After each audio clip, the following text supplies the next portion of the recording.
So we're live. Sure.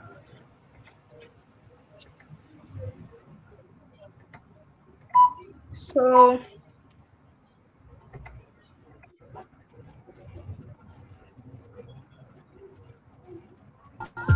it's a lonely road, man. I walk, Baba God bless me, na na na.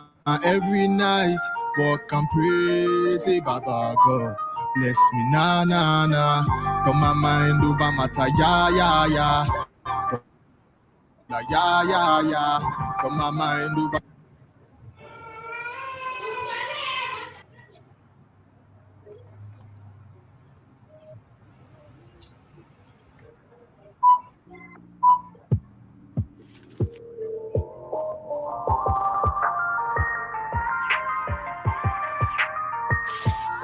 It's a lonely road, man. I walk, Baba God bless me, na na na. Every night, walk and pray, say Baba God bless me, na na na. Got my mind over matter, yeah yeah yeah. Got my mind on my mullah, yeah yeah yeah. Got my mind over matter, yeah yeah yeah. Got my mind on my mullah, yeah yeah yeah. Lonely road, man. I walk, Baba God bless me, na na na. Every night, walk and pray, say Baba God bless me, na na na. Got my mind over matter, yeah yeah yeah. Got my mind on my mullah, yeah yeah yeah. Got my mind over matter, yeah yeah yeah. Got my mind on my mullah, yeah yeah yeah. See, started from the bottom, now I'm getting there. Tryna be like legend, like you drinking beer. Look up to the sky, you go find me there. I said, look at. Yes, what's up, wonderful people? Welcome to the Express Show live video. Hope that everyone is doing well on a wonderful Tuesday. Actually, I almost said Monday, simply because you've had a long weekend. But karibuni sana kwenye show na tunatumai kila mtu yupo salama na tumewaandalia kipindi maalum. Swahili is a bit difficult, but tumewaandalia kipindi maalum ambacho kinawaletea mambo tofauti. How are you doing, Assumpta? I'm good. How are you doing? Niko salama kabisa, unaendelea vizuri? Niko salama. I always used to wonder, is it Assumpta or Assumpta ama it's unaisama vipi? I don't know many friends who are called by the same name, so when I pronounce vipi? It's Assumpta. Oh, Assumpta. Oh, Yeah. sawa. Karia. The second one? Karia. Sorry? Karia. Karia. The second one is Karia. Karia. So siwezi like kuharibu jina ya co-host kwa show. But nonetheless, we want to welcome everyone to the show, and I just hope that you keep it interactive, and just connect with us on socials. And also feel free to follow us on our social media kwa sababu tuko kwenye Facebook, tuko kwenye Instagram, na pia tuko kwenye mtandao wa Threads. Threads, I think in Swahili would call it Newsy or Uzi, I am not sure. But Threads has not been doing so well. I'm not sure whether many people have been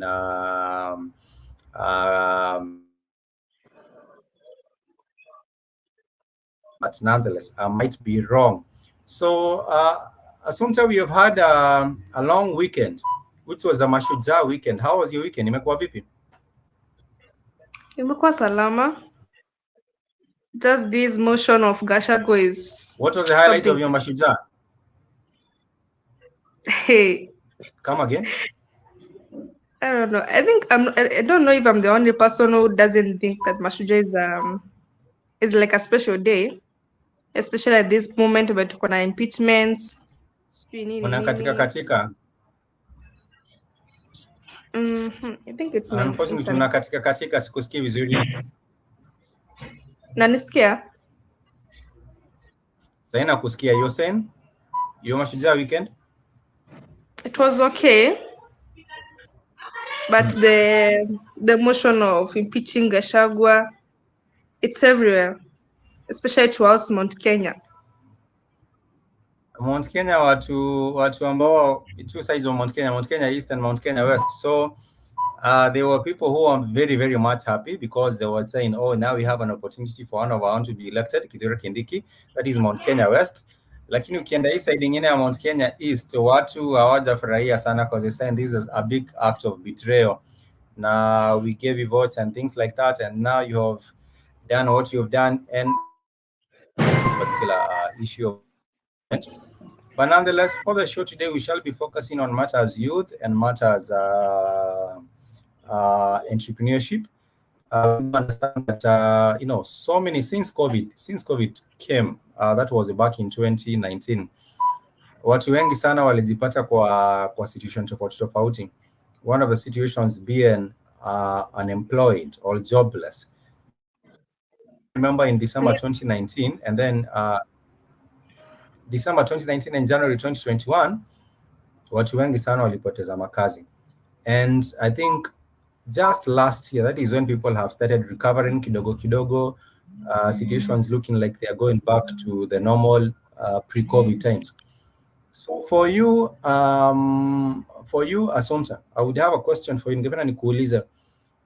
Do you think enough has been done to raise awareness on entrepreneurship being a solution for Kenyan youth? Kwa sababu back in the day, not many people used to go to school so that they would be employed. Watu walikuwa wanaenda kwa shule ndio waweze kumaliza shule.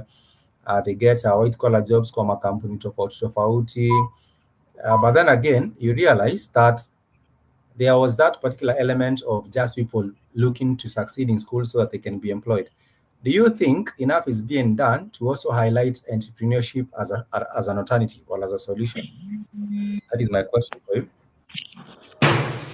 Okay.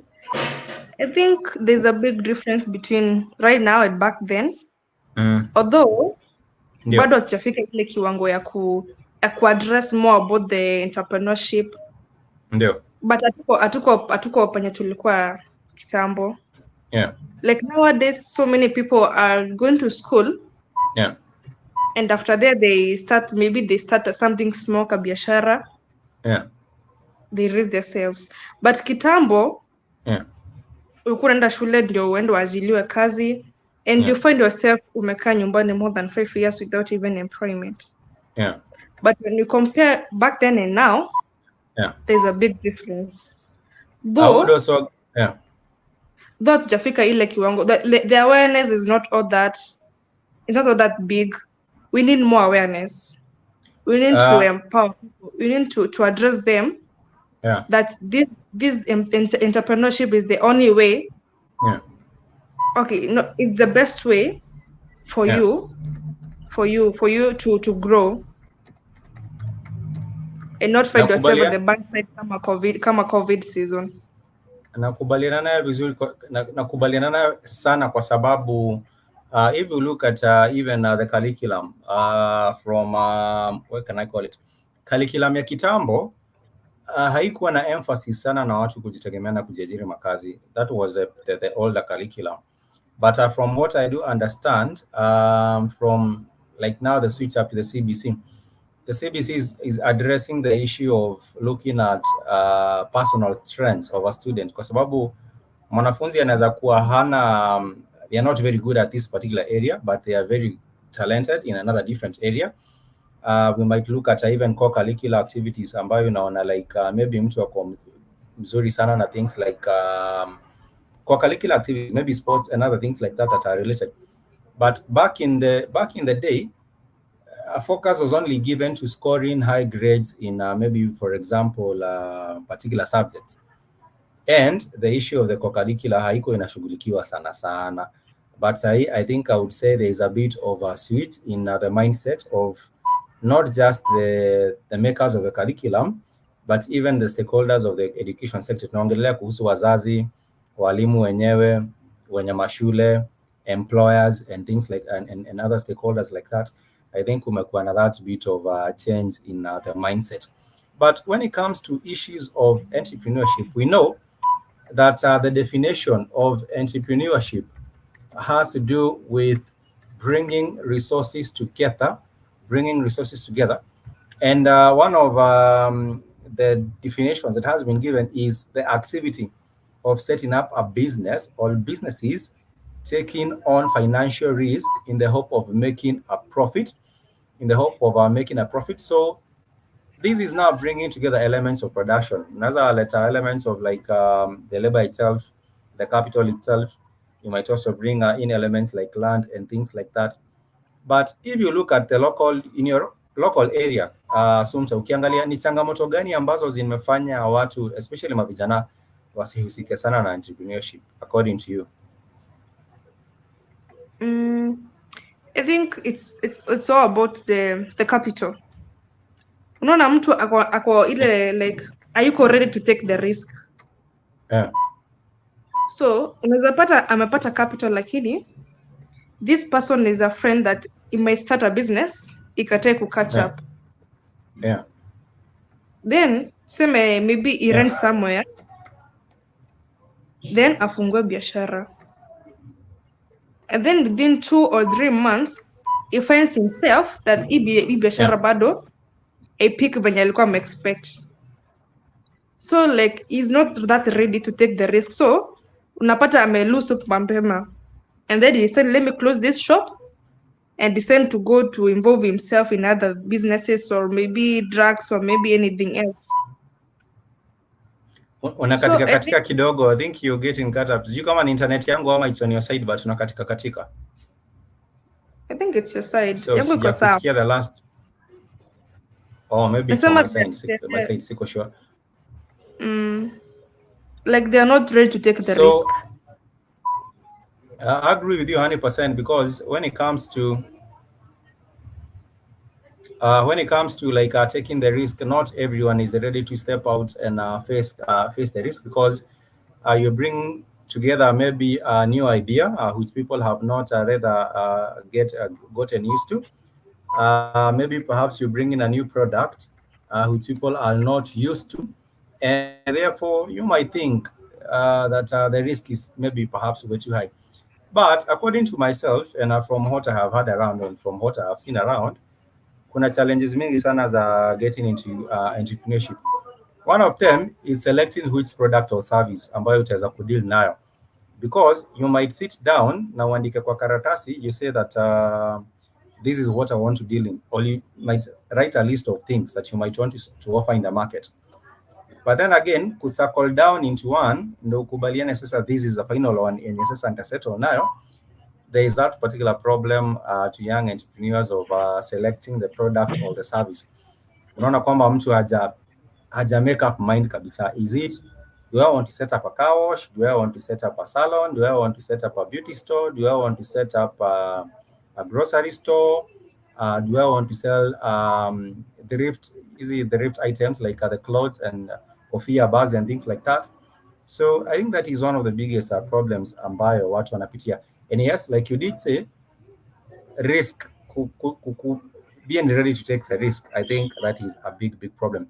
But for you, let me ask you, Assumpta, ukiangalia issue ya kutake risk, is it that people wanaogopa ku lose their money, or is it that people do not have someone to guide them? I think taking risk. That is a question for you. Is it that people, yeah? I think kila mtu ogopa to take the risk.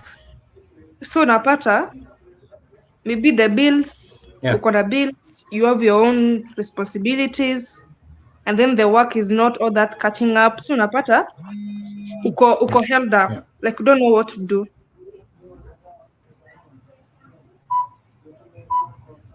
So unapata ako yeah.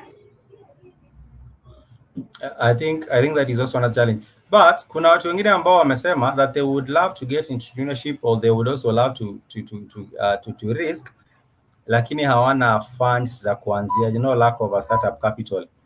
Now the problem also comes in that they imagine big things, Someone might even have access to like maybe say 20,000 or 10,000 or whatever amount, but they feel that they need a whole lot of money, a bigger sum than they can actually get to.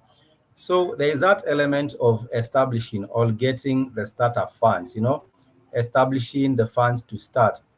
And I think there are a couple of sources for funds. So you come on nakumbuka when this government was coming in, the Kenya Kwanza government was coming in, walikuwa wanasema watakuwa na advance loans in the form of the Hustler Funds.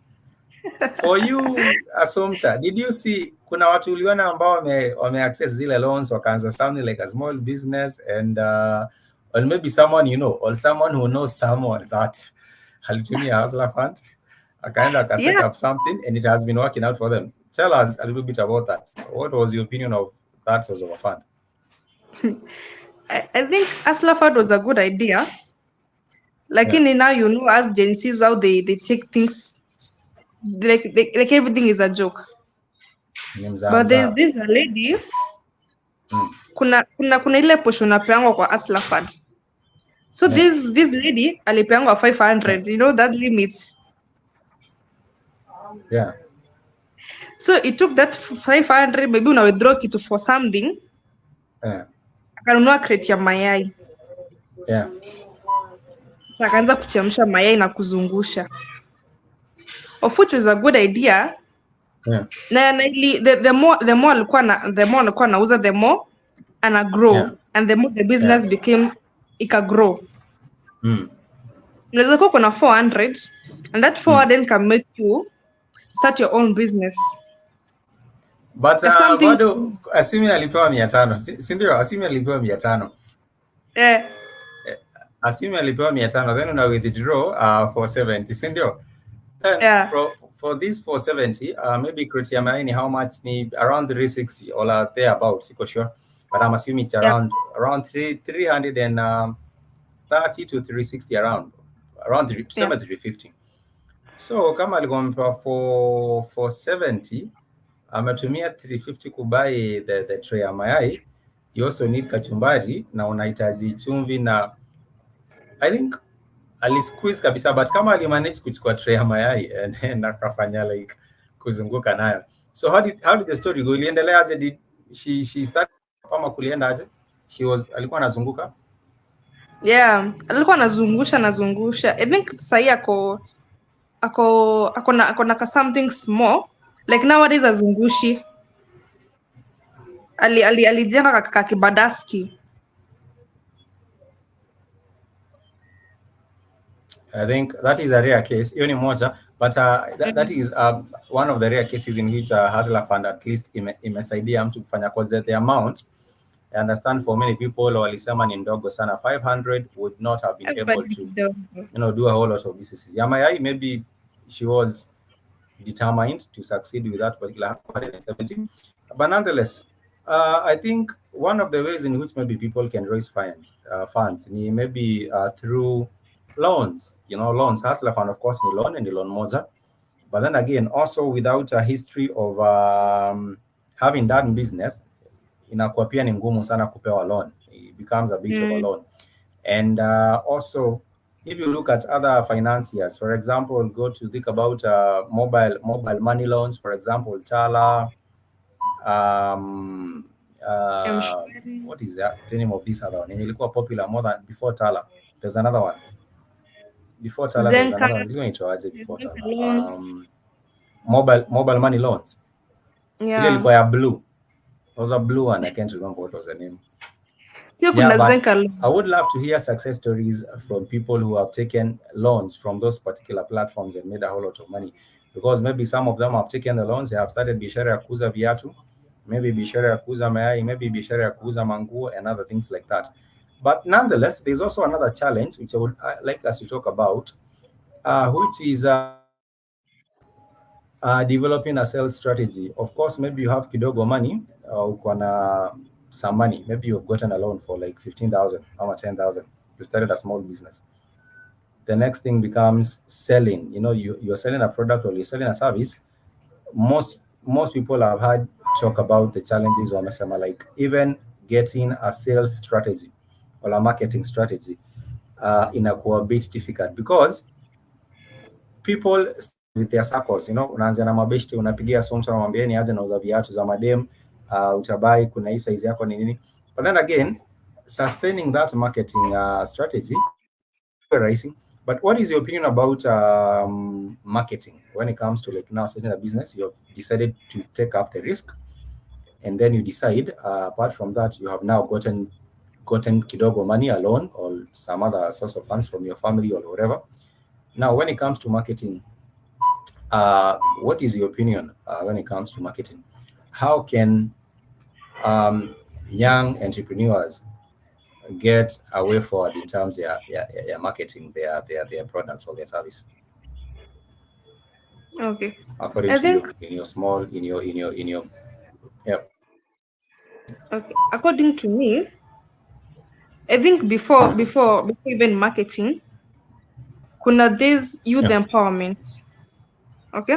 So if you have decided to open a business and now you have a capital and now you have everything that you require, you still need to be empowered. So unapaswa kuona kuna these people that do those youth Kivipi? empowership. Sijakuelewa vizuri. How You attend those easy my events za youth empowered nini. You get to know more about the field that you're getting into. Before even marketing, unapaswa kuenda kwanza and attend those events. I get to know more about the field that you want to engage yourself into. So before uende ufungue hiyo biashara, you should have that mentality that this field iko hivi na hivi na hivi. So you can't have high expectations. Like you, the empowering is something very, very, very, very strong. It's something that might help you. Maybe hata ulikuwa na ukumelemewa mahali, or you have some questions, you ain't sure about the business, you ain't sure about anything. But those, if you the empowering events, they're very productive. So after you have that plan, you are sure about it, you have the capital, you have everything. Now it's about the marketing. there's a bit of a problem with the connectivity once again, but nonetheless, I think you're talking about the essence of trainings. Getting training and also maybe perhaps mentorship. I think mentorship will also be a good point. But then again, with the society, sometimes unapata watu, the people that you would go to for mentorship, they are busy. They are not that keen on mentoring young entrepreneurs, which is also another big challenge that you do have in the society. But yes, it is important, ni muhimu sana watu waweze kukuwa na ile nafasi ya kufundishwa na kwenda zile trainings ama pia kupata nafasi ya mentorship. I think there was a mentorship program. I can't remember which company had set that up, but there's also trainings that happen from a platform which is known as Ajira Digital. Ajira Digital platform, I think the government was doing a good job over the last regime, which was Uhuru Kenyatta's regime. And this is when this particular platform was set up. And I think there's a lot of resources that people can look into and maybe perhaps get even these trainings. Most of these trainings, they are not charged. These trainings, if you go to Ajira Digital trainings, I think most of them, they are free. And let me just show us this particular platform. Ndio watu wakisema kwamba opportunities are not there, just think twice before you make that particular statement, because I have seen some of these trainings classes being offered on Ajira Digital. Sijui kama itafunguka. I think the platform is here. It's ajiradigital.co.ke, AJIRA digital.go.ke. I wish ingefunguka so that I can also show us some of those particular platforms that young people can just check into and see opportunities for training.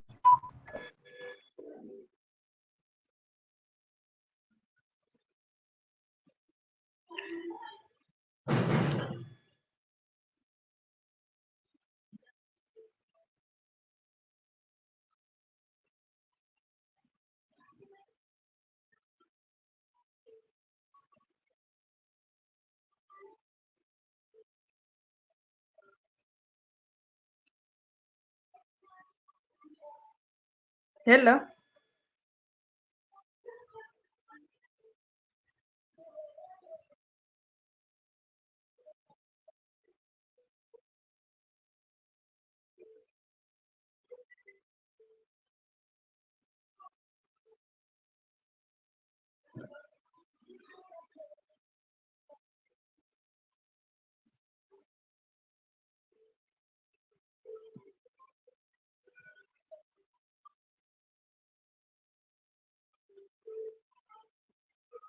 Apologies once again for the connectivity hit, but nonetheless, we were almost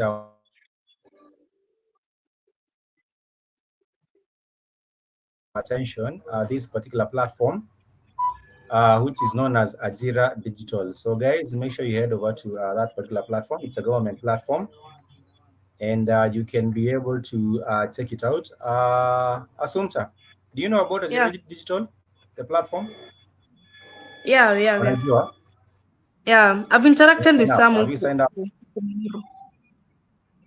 It's a very good program. Okay, because it's a very good program that you guys can take into and get some of these trainings for setting up businesses, maybe online or offline. For now, we are winding up, and ningependa tumalizie, maybe perhaps Assumpta uko na closing remark. Yeah, tuko tuongea mambo ya digital marketing. It's very important to utupe closing remark tukimalizia, tukifunga show. Yeah. So let me just finish on the marketing part before you close. It's very important to market your product.